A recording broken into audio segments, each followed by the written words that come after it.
Hello everybody, this is Sumana B, Assistant Professor of Sociology, and in today's class we will be dealing about Dada Saheb Phalke Award. So as you all know, it is one of the very famous award related to the film industry.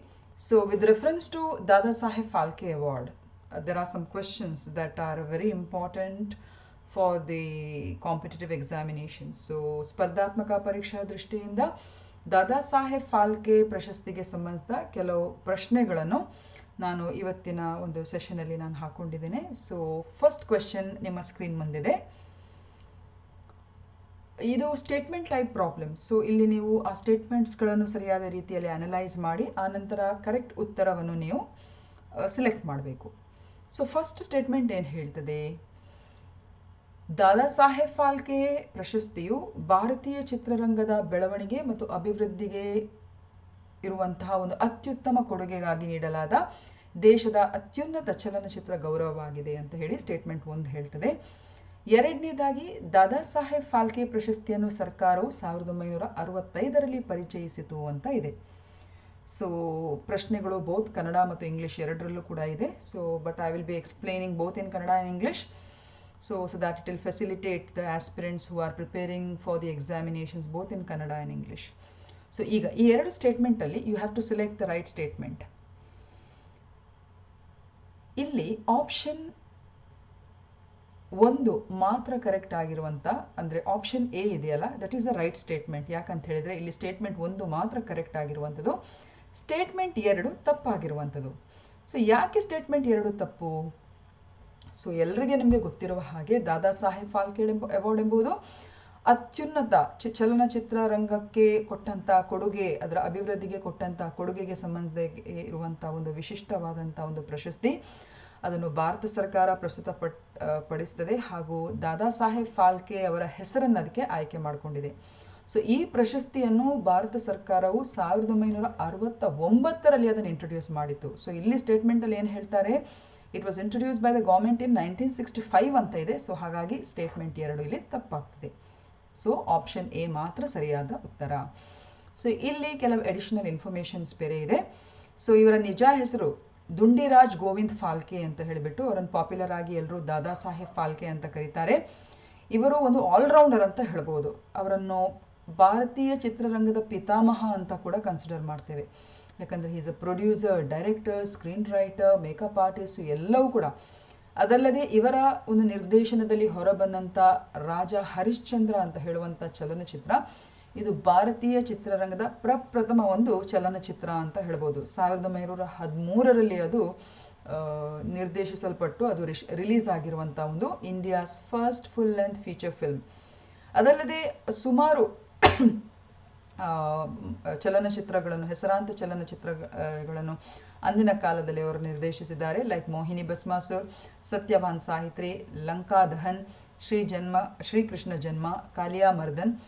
So ಇದು ಅವರ file photo ದಾದಾ Saheb Phalke. So ಇವರು overall ಆಗಿ ಚಲನಚಿತ್ರ ರಂಗಕ್ಕೆ ಕೊಟ್ಟಂತ ಕಾಣಿಕೆಯಿಂದಾಗಿ ಅಥವಾ ಕೊಡುಗೆಗಳಿಂದಾಗಿ ಭಾರತ ಸರ್ಕಾರವು ಕೂಡ ಇವರ ಹೆಸರಿನ ಒಂದು ಆಧಾರದಲ್ಲಿ ಈ ಪ್ರಶಸ್ತಿಯನ್ನು ಪ್ರಸ್ತುತಪಡಿಸ್ತಾ ಇದೆ, which is popularly called as Dada Saheb Phalke award. So ಇದನ್ನು ನೆನ್ಪಿಟ್ಕೊಳ್ಳಿ. ಈ ಪ್ರಶಸ್ತಿಯನ್ನು 1969ರಿಂದ ಇದನ್ನು ಇಂಟ್ರೊಡ್ಯೂಸ್ ಮಾಡಿದೆ ಭಾರತ ಸರ್ಕಾರ. ಈಗ ನಮ್ಮ ಎರಡನೇ ಪ್ರಶ್ನೆ. ಇಲ್ಲಿ 4 ಸ್ಟೇಟ್ಮೆಂಟ್ಗಳಿವೆ. ಓಕೆ. ಸೊ ಮೊದಲನೇ ಸ್ಟೇಟ್ಮೆಂಟ್ ಹೇಳ್ತದೆ ದಾದಾ ಸಾಹೇಬ್ ಫಾಲ್ಕೆ ಭಾರತದ ಮೊದಲ ಚಲನಚಿತ್ರ ರಾಜ ಹರಿಶ್ಚಂದ್ರ ಅನ್ನು ನಿರ್ದೇಶಿಸಿದರು. ಎರಡನೇದು, ಇವರು ಭಾರತೀಯ ಚಿತ್ರರಂಗದ ನಿರ್ಮಾಪಕರಾಗಿದ್ದರು, ನಿರ್ದೇಶಕರಾಗಿದ್ದರು, ಚಿತ್ರಕಥೆಗಾರರಾಗಿದ್ದರು, ಮೇಕಪ್ ಕಲಾವಿದರಾಗಿದ್ದರು ಅಂತ ಹೇಳ್ತಾ ಇದೆ. ಸ್ಟೇಟ್ಮೆಂಟ್ 3 ನೋಡಿ, ಅವರು ಭಾರತೀಯ ನಾಟಕ ಶಾಲೆಯ ವಿದ್ಯಾರ್ಥಿಯಾಗಿದ್ದರು ಅಂತ ಹೇಳ್ತಾ ಇದೆ. ಓಕೆ. ಆ್ಯಂಡ್ 4ನೇ ಸ್ಟೇಟ್ಮೆಂಟ್, ಇವರನ್ನು ಭಾರತೀಯ ಚಿತ್ರರಂಗದ ಪಿತಾಮಹ ಎಂದು ಕರೆಯಲಾಗ್ತದೆ. ಸೊ ಈ 4 ಸ್ಟೇಟ್ಮೆಂಟ್ಗಳಿಗೆ ಸಂಬಂಧಿಸಿದಾಗೆ you have to select the incorrect statement. ಈ 4ರಲ್ಲಿ ಯಾವುದು ತಪ್ಪಾಗಿರುವಂಥ ಸ್ಟೇಟ್ಮೆಂಟನ್ನು ಈಗ ನೀವು ಆಯ್ಕೆ ಮಾಡ್ಕೊಬೇಕು.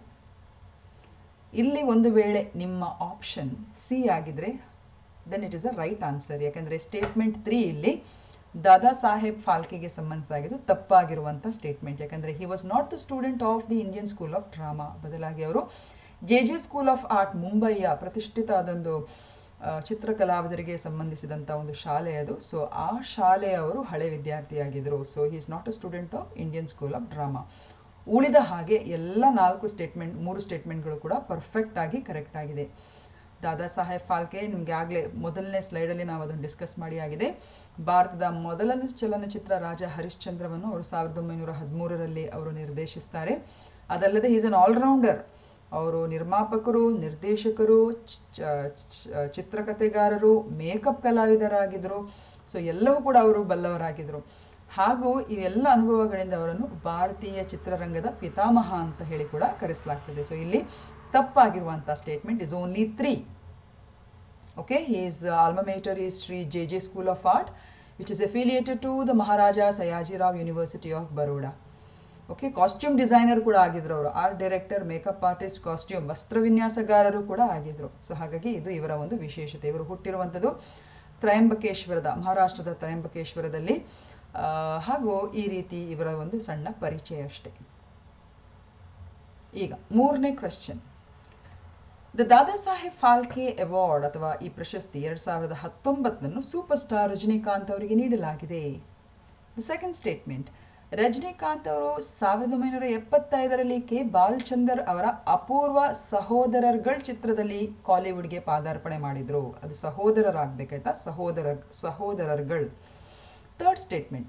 2018ರಲ್ಲಿ ಈ ಪ್ರಶಸ್ತಿಯನ್ನು ಅಂದರೆ ದಾದಾ ಸಾಹೇಬ್ ಫಾಲ್ಕೆ ಪ್ರಶಸ್ತಿಯನ್ನು ಅಮಿತಾಬ್ ಬಚ್ಚನ್ ಅವರಿಗೆ ನೀಡಲಾಯಿತು ಅಂತ ಇದೆ. ಸೊ ಈ 3 ಸ್ಟೇಟ್ಮೆಂಟ್ಗಳಲ್ಲಿ which is a wrong statement? You have to select the wrong statement. ಇಲ್ಲಿ ಕೂಡ ಅಷ್ಟೇ, ಒಂದು ವೇಳೆ ನಿಮ್ಮ ಆಪ್ಷನ್ ಬಿ ಆಗಿದ್ರೆ option B is a correct answer. ಯಾಕೆಂದರೆ ಇಲ್ಲಿ ಸ್ಟೇಟ್ಮೆಂಟ್ 2 ಮಾತ್ರ ತಪ್ಪಾಗಿರುವಂಥದ್ದು.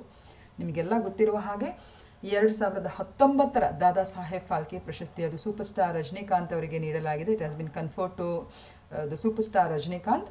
ಆ್ಯಂಡ್ 3ನೇ ಸ್ಟೇಟ್ಮೆಂಟ್ ಕೂಡ ಕರೆಕ್ಟ್ ಆಗಿದೆ. ಅದರ ಹಿಂದಿನ ವರ್ಷ 2018ರಲ್ಲಿ ಮೆಗಾಸ್ಟಾರ್ ಅಮಿತಾಬ್ ಬಚ್ಚನ್ ಅವರಿಗೆ ಅದನ್ನು ನೀಡಲಾಯಿತು. ಶೆಹನ್ಶಾ ಅಂತ ಕೂಡ ಅವರನ್ನು ಕರೆಸ್ಕೊಳ್ತೇವೆ ನಾವು. So it was given to mister Amitabh Bachchan. ಆದರೆ 2ನೇ ಸ್ಟೇಟ್ಮೆಂಟ್ ಯಾಕೆ ರಾಂಗ್?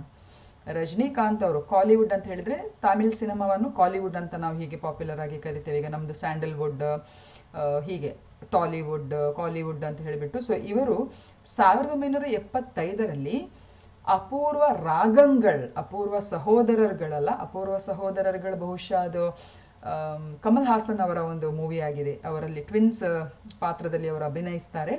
ಸೊ ಅಪೂರ್ವ ಸಹೋದರರ್ಗಳಲ್ಲ ಅದು, ಬದಲಾಗಿ ಅಪೂರ್ವ ರಾಗಂಗಳ್ ಅಂತ ಹೇಳುವಂಥ ಒಂದು ಚಲನಚಿತ್ರದಲ್ಲಿ ಅವರು ಮೊದಲಿಗೆ ಅವರು ಪಾದಾರ್ಪಣೆ ಮಾಡ್ತಾರೆ ಚಲನಚಿತ್ರರಂಗಕ್ಕೆ. ಸೊ ಹಾಗಾಗಿ ಇಲ್ಲಿ statement 2 is the wrong statement.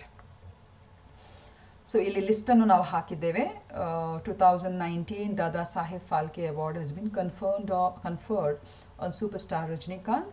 And Rajnikant made his debut in Collywood in 1975 by K. Balachander's ಅಪೂರ್ವ ರಾಗಂಗಳ್ ಅಂತ ಹೇಳುವಂಥ ಚಲನಚಿತ್ರದ ಮೂಲಕ ಅವರು ಕಾಲಿವುಡ್ಗೆ 1975ರಲ್ಲಿ ಅವರು ಪಾದಾರ್ಪಣೆ ಮಾಡ್ತಾರೆ. And 2018 Dada Saheb Phalke award ಅದು ಅಮಿತಾಬ್ ಬಚ್ಚನ್ ಅವರಿಗೆ ನೀಡಲಾಗಿದೆ. ಅದೇ ರೀತಿ ಕಳೆದ ಸರಿಸುಮಾರು 7 ವರ್ಷಗಳ ಹಿಂದೆ ನಡೆದಂಥ ಈ ಒಂದು ಪ್ರಶಸ್ತಿಗೆ ಭಾಜನರಾದಂಥ ರೆಸಿಪಿಯೆಂಟ್ಸ್ಗಳ ಹೆಸರು ಕೂಡ ಇಲ್ಲಿ ನಾವು ಕಾಣಬಹುದು. So this is just for your kind information. ಈಗ ಕ್ವೆಶ್ಚನ್ ನಂಬರ್ 4. 3 ಸ್ಟೇಟ್ಮೆಂಟ್ ಇಲ್ಲಿ ಕೂಡ ಇದೆ.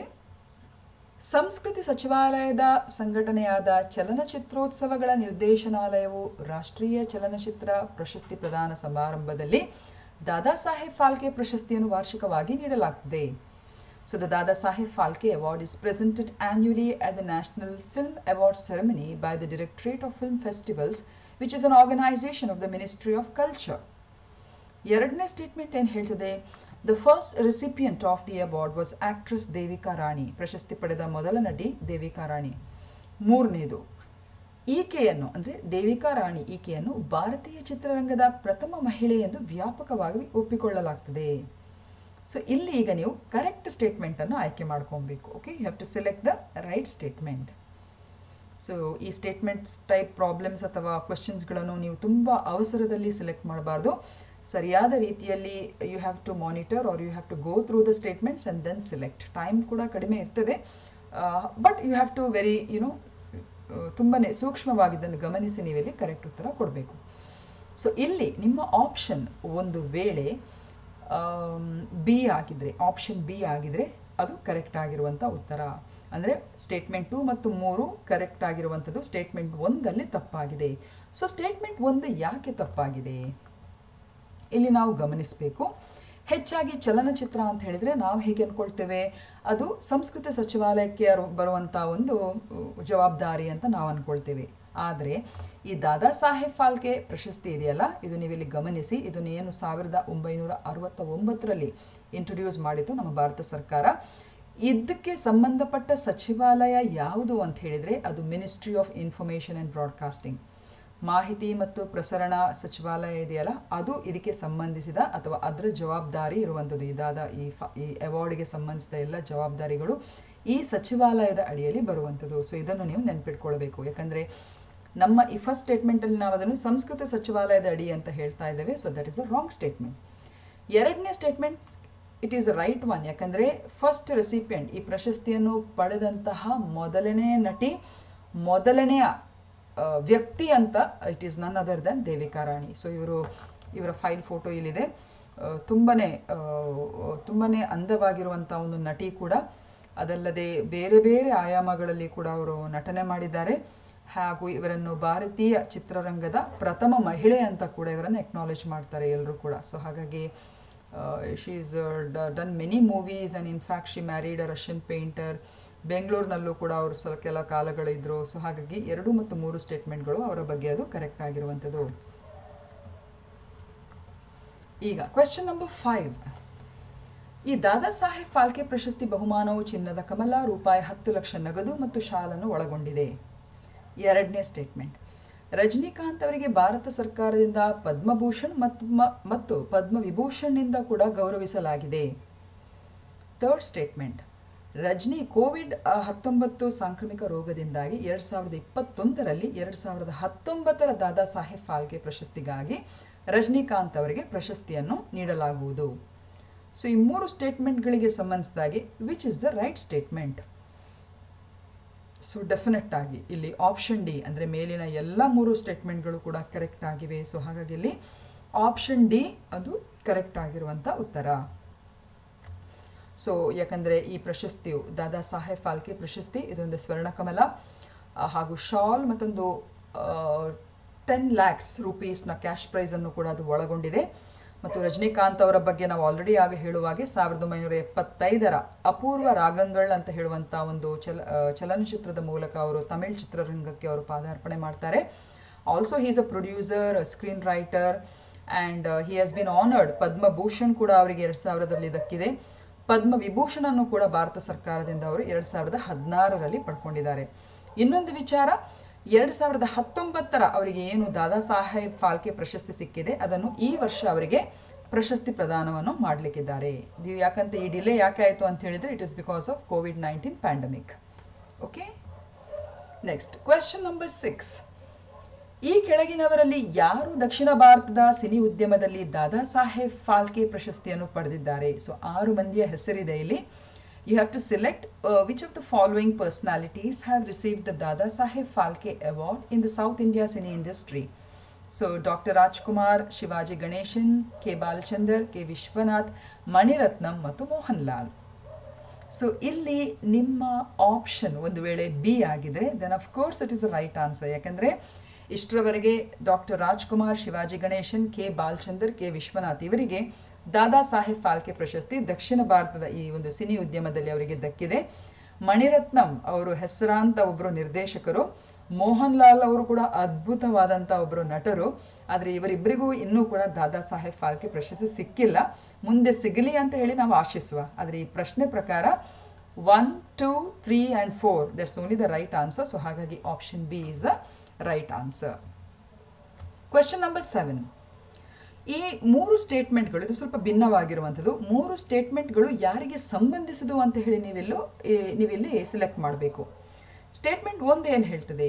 ಹಿಂದಿ ಚಿತ್ರರಂಗದ ನಿತ್ಯ ಹರಿದ್ವರ್ಣ ತಾರೆ, ನಟ ಮತ್ತು ಚಲನಚಿತ್ರ ನಿರ್ಮಾಪಕ ಎಂದು ವ್ಯಾಪಕವಾಗಿ ಇವರನ್ನು ಪೂಜಿಸಲ್ಪಡ್ತಾರೆ ಅಥವಾ ವ್ಯಾಪಕವಾಗಿ ಇವರನ್ನು ಕನ್ಸಿಡರ್ ಮಾಡ್ತಾರೆ.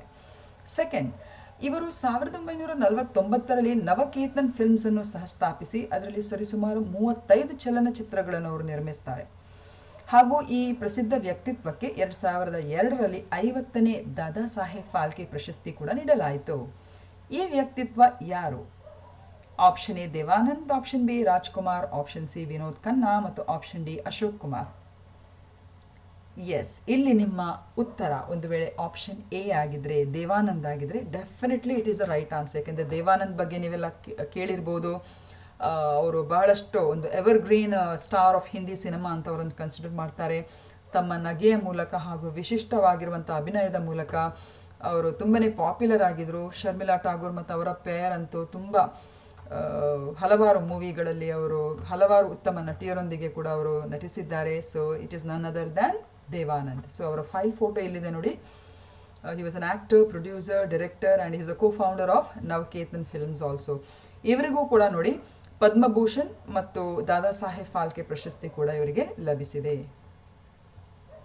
ಈಗ ಕ್ವೆಶ್ಚನ್ ನಂಬರ್ 8. 2019ರ ಪ್ರತಿಷ್ಠಿತ ದಾದಾ ಸಾಹೇಬ್ ಫಾಲ್ಕೆ ಪ್ರಶಸ್ತಿಗೆ ರಜನಿಕಾಂತ್ ಅವರನ್ನು ಆಯ್ಕೆ ಮಾಡಿದ ತೀರ್ಪುಗಾರರಲ್ಲಿ ಈ ಕೆಳಗಿನ ಸದಸ್ಯರು ಯಾರು ಇರಲಿಲ್ಲ? ನಾವು ನಿಮಗೆ ಗೊತ್ತಿರುವ ಹಾಗೆ ಪ್ರತಿ ವರ್ಷ ಈ ಒಂದು ಪ್ರಶಸ್ತಿಗೆ ಅನುಸಾರವಾಗಿ ಒಂದು ಸಮಿತಿಯನ್ನು, ಒಂದು ಜ್ಯೂರಿಯನ್ನು ರಚಿಸುತ್ತದೆ ಸರ್ಕಾರ. ಸೊ ಈ ಸಲ 2019ರಲ್ಲಿ ಏನು ರಜನಿಕಾಂತ್ ಅವರಿಗೆ ಸೆಲೆಕ್ಷನ್ ಆಗಿದೆ, ಆ ಆಯ್ಕೆಯನ್ನು ಮಾಡಿದಂಥ ತೀರ್ಪುಗಾರರ ಪಟ್ಟಿಯಲ್ಲಿ ಈ ಕೆಳಗಿನವರು ಯಾರು ಇರಲಿಲ್ಲ? So that is a question. So ಇದು ಇತ್ತೀಚೆಗೆ ಪ್ರೆಸ್ ಇನ್ಫಾರ್ಮೇಷನ್ ಬ್ಯೂರೋ ಅವರ ಇದರಲ್ಲಿ ಆ ಪ್ರಕಟಣೆಯಲ್ಲಿ ಅದನ್ನು ರಿಲೀಸ್ ಮಾಡಿದ್ದಾರೆ, ಯಾರ್ಯಾರಿದ್ರು ಅಂತ ಹೇಳಿಬಿಟ್ಟು. ಸೊ ಅದರ ಆಧಾರದ ಮೇಲೆ ನಾನು ಈ ಪ್ರಶ್ನೆಯನ್ನು ಸಿದ್ಧಪಡಿಸಿದ್ದೇನೆ. So option A Shri Biswajit Chatterjee, option B Shri Shankar Mahadevan, option C Shri Bappi Lahiri and option D Shri Subhash Ghai. So ಇದು ಖಂಡಿತವಾಗಿ option C is a right answer. It is none other than Shri Bappi Lahiri. So Bappi Lahiri ಅವರು ಈ ಒಂದು ತೀರ್ಪುಗಾರರ ಪಟ್ಟಿಯಲ್ಲಿ ಇರಲಿಲ್ಲ. ಉಳಿದವರು ಇದ್ರು. ಯಾರು? ಉಳಿದ ಮೂವರು ಕೂಡ ಆ ಪಟ್ಟಿಯಲ್ಲಿ ಇದ್ರು. ಸೊ ಬಪ್ಪಿ ಲೆಹರಿ ಬಗ್ಗೆ ಹೇಳೋದಂತ ಹೇಳಿದರೆ ಡೆಫಿನೆಟ್ಲಿ ನಿಮಗೆಲ್ಲ ಕನ್ನಡದ ಕೆಲವೆಲ್ಲ ಕರೆಂಟ್ ಹೋದ ಸಮಯದಲ್ಲಿ, ಮತ್ತು ಯಾವುದು ಲವ್ ಇನ್ ಮಂಡ್ಯ ಕಾಣಬೇಕು, ಮತ್ತು ಕೃಷ್ಣ ನೀ ಬೇಗನೆ ಬಾರು, ಆಫ್ರಿಕಾದಲ್ಲಿ ಶೀಲ, ಹೀಗೆ ಹಲವಾರು ಚಲನಚಿತ್ರಗಳಿಗೆ ಅವರು ಸಂಗೀತ ನಿರ್ದೇಶಕರಾಗಿ ಕನ್ನಡದಲ್ಲೂ, ಬಂಗಾಳಿಯಲ್ಲೂ, ಹಿಂದಿಯಲ್ಲೂ, ತೆಲುಗುವಲ್ಲೂ ಒಂಥರ ಪಾಪ್ ಸ್ಟಾರ್ ರೀತಿಯಲ್ಲಿ ಅವರು ಹೆಚ್ಚಾಗಿ ಸಂಗೀತ ನಿರ್ದೇಶನವನ್ನು ಮಾಡ್ತಾರೆ. ಕೆಲವರಿಗೆ ತುಂಬ ಇಷ್ಟ ಆಗ್ತದೆ ಅವರ ಹಾಡುಗಾರಿಕೆ ಮತ್ತು ಅವರ ಮ್ಯೂಸಿಕ್ ಕೂಡ. ಸೊ ಅದೇನೇ ಇರಲಿ, ಸೊ ಅವರು ಈ ಪಟ್ಟಿಯಲ್ಲಿ ಇರಲಿಲ್ಲ. ಸೊ ಜಾವೇಡ್ಕರ್ ಅವರು ಪ್ರಕಟಿಸಿದ ಈ ಒಂದು ಪ್ರಕಟಣೆಯಲ್ಲಿ ರಜನಿಕಾಂತ್ ಅವರನ್ನು ಸೆಲೆಕ್ಟ್ ಮಾಡಿದಂಥ ಬ್ಯೂರೋದಲ್ಲಿ ಯಾರೆಲ್ಲ ಇದ್ರು ಅಂತ ಹೇಳಿದ್ರೆ, ಆಶಾ ಭೋಸ್ಲೆ ಅವರು ಹೆಸರಾಂತ ಗಾಯಕಿ, ನಿಮಗೆಲ್ಲ ಗೊತ್ತಿದೆ. ಲತಾ ಮಂಗೇಶ್ಕರ್ ಅವರ ಸಹೋದರಿಯವರು ಶ್ರೀ ಮೋಹನ್ ಲಾಲ್, ಶ್ರೀ ಬಿಸ್ವಜಿತ್ ಚಾಟರ್ಜಿ, ಶಂಕರ್ ಮಹಾದೇವನ್ ಮತ್ತು ಸುಭಾಷ್ ಗೈ. ಇವರೆಲ್ಲ ಹೆಸರಾಂತ ಸಿನಿಮಾ ರಂಗಕ್ಕೆ ಗೊತ್ತಿರುವಂಥ ಒಂದು ಹೆಸರಾಂತ ಪರ್ಸನಾಲಿಟೀಸ್ಗಳು. ಸೊ ಇವರು ಆ ಸೆಲೆಕ್ಷನ್ ಅನ್ನು ಮಾಡಿದಂಥ ಒಂದು ಕಮಿಟಿಯಲ್ಲಿದ್ದಂಥ ಸದಸ್ಯರು.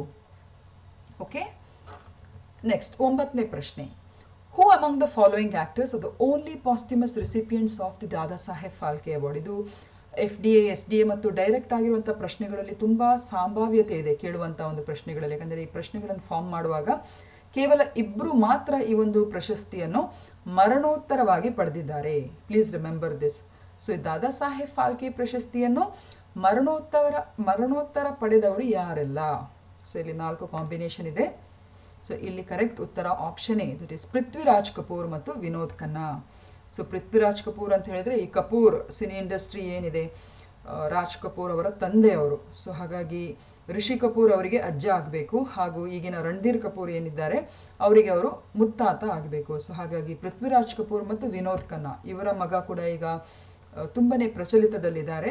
ಅಂದರೆ ಅಕ್ಷಯ್ ಖನ್ನಾ ಅವರು, ಅಂದರೆ he is also an actor. So ಇವರು MP ಕೂಡ ಆಗಿದ್ರು. He was a member of the parliament also. So ಇವರಿಬ್ಬರು ನಟರು ಮಾತ್ರ ಇಷ್ಟರವರೆಗೆ ಮರಣೋತ್ತರವಾಗಿ ದಾದಾ ಸಾಹೇಬ್ ಫಾಲ್ಕೆ ಪ್ರಶಸ್ತಿಯನ್ನು ಪಡೆದವರು. ಸೊ ಇದು ನಿಮ್ಮ ಇನ್ಫಾರ್ಮೇಷನ್ಗೆ. ಸೊ ಪೃಥ್ವಿರಾಜ್ ಕಪೂರ್ ಅವರಿಗೆ 1971ರಲ್ಲಿ ಮರಣೋತ್ತರವಾಗಿ ದಾದಾ ಸಾಹೇಬ್ ಫಾಲ್ಕೆ ಪ್ರಶಸ್ತಿಯನ್ನು ನೀಡಿದರೆ, ಆಕ್ಟರ್ ವಿನೋದ್ ಖನ್ನಾ ಅವರಿಗೆ 2017ರಲ್ಲಿ ಅದನ್ನು ಪಾಸ್ಟ್ಯೂಮಸ್ ಆಗಿ ನೀಡಲಾಯಿತು. Question number 10. ಇವರನ್ನು ಬಾರ್ಡ್ ಆಫ್ ಬ್ರಹ್ಮಪುತ್ರ ಎಂದು ಕರೆಯಲಾಗ್ತದೆ. ಆಸಾಮೀಸ್ ಭಾಷೆಯಲ್ಲಿ ಹಾಡಿದ ಜಾನಪದ ಹಾಡುಗಳು ಮತ್ತು ಲಾವಣಿಗಳಿಗೆ ಅವರು ಹೆಚ್ಚು ಹೆಸರುವಾಸಿಯಾಗಿದ್ದಾರೆ. ಸ್ಟೇಟ್ಮೆಂಟ್ 3ರಲ್ಲಿ ಇವರಿಗೆ 1992ರಲ್ಲಿ ದಾದಾ ಸಾಹೇಬ್ ಫಾಲ್ಕೆ ಪ್ರಶಸ್ತಿ ನೀಡಲಾಯಿತು. ಸೊ ಈ ವ್ಯಕ್ತಿತ್ವ ಯಾರು ಅಥವಾ ಈ ವ್ಯಕ್ತಿ ಯಾರು? ಸೊ ಇಲ್ಲಿ 4 ಹೆಸರುಗಳಿವೆ.